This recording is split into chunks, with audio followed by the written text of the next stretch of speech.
Yeah, so I'm back here. So I got the front wheel. You can see if we can get focused on there. So that adapter actually just converts that through axle from diameter from 15 to 9. We're using a 9mm QR skewer.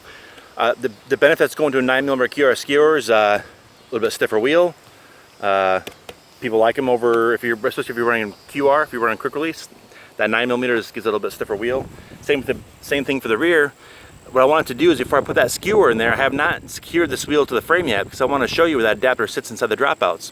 So that adapter was installed in the hub, and now the shoulder diameter right there is actually what sits inside the frame. That's all we have to do now is actually install our QR skewer on this, secure it to the frame, and now we can go riding.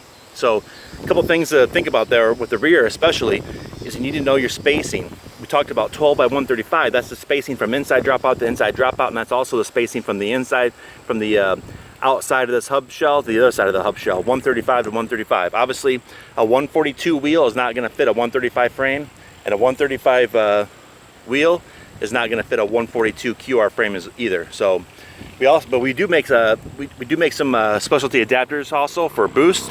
If you're running front or rear, 142 to 148 for the rear, or 100 to 110 for the front, we make some boost hub conversions.